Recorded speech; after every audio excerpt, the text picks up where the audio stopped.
As pupils return to school for the second term, UNICEF says South Africa has not met its child immunization targets. The UN Children's Fund says uneven immunization of young children during COVID-19 threatens the health of some of the country's youngest children. For more on this, I'm joined by Dr. Mariam Silla, UNICEF South Africa's Chief of Health. Dr. Silla, good to have you with us today. Now, we've literally just come out of World Immunization Week, which ran from the 24th to the 30th of April. Tell us about some of the findings that have come up as far as immunization and vaccination, specifically regarding children. Thank you so much for having me. As you know, the last year of COVID-19 and the lockdown that followed has had an impact on the utilization of services, including immunization. If you compare, for instance, last year between April and July 2020 and April and July 2019, you see that the coverage of fully immunized children decreased from 84% in 2019 to 74% in 2020. So we've seen across the board in the country that the coverage of key interventions such as immunization went down due to the impact of COVID-19 on service utilization. That definitely was the data backed up last year. If you could take us through, Dr. Silla, some of the key immunizations that children ought to be having and taking, and at what age range should these be taken? Yeah, the immunization from birth to adolescent, from birth to the end of the adolescent years, there are key periods, but the critical ones are from 0 to 2 at least. We have to make sure that immunization against polio, that immunization against measles, hepatitis.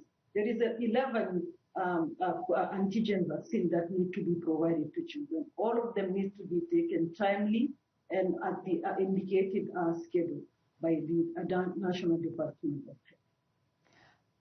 You spoke about the reduction of the number of people who are actually being immunized to 74% in 2020 of children. How does this impact the fight against COVID-19? How does this affect children who are now going back to school once again?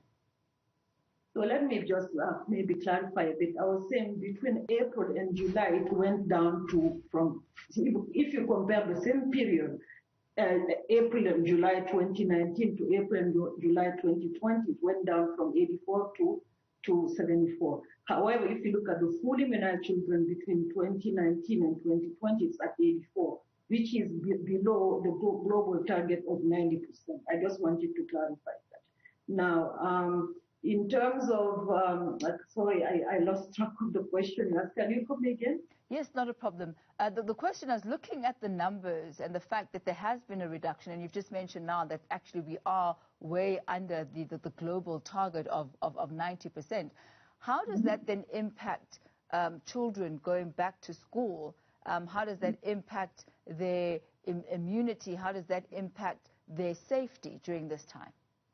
Governments, with all its partners, including UNICEF, we were worried that if children they don't get vaccinated, you may end up having an outbreak of measles. As you know, measles is quite deadly for children.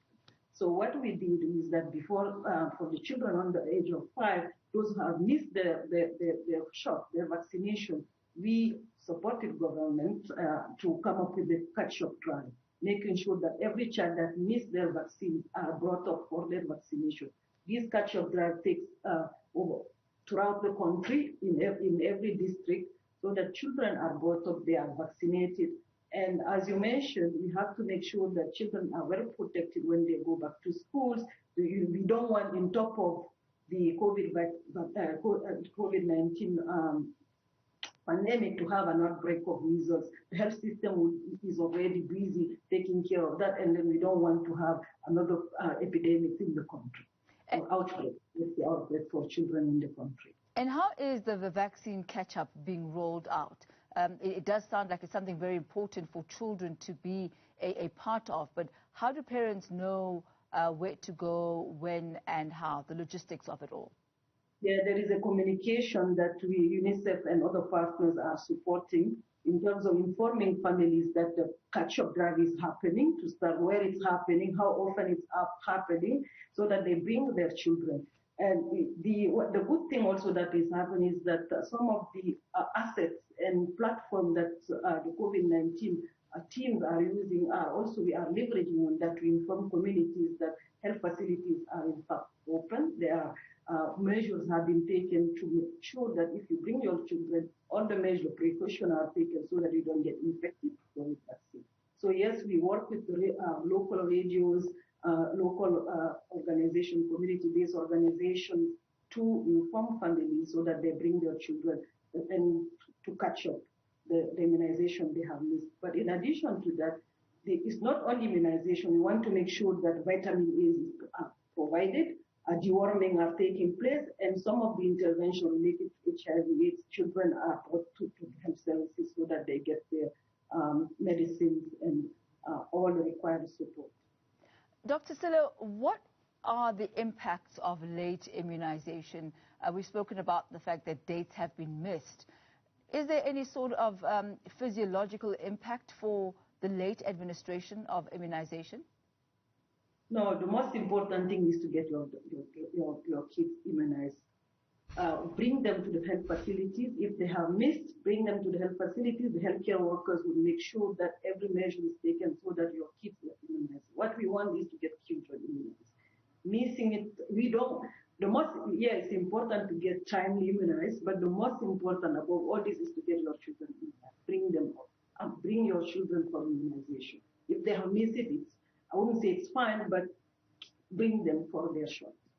Certainly a very timely message there, Dr. Silla. Thank you very much for your time. That's Dr. Mariam Silla there from UNICEF, speaking about the importance of making sure that your kids are up to date with their immunizations.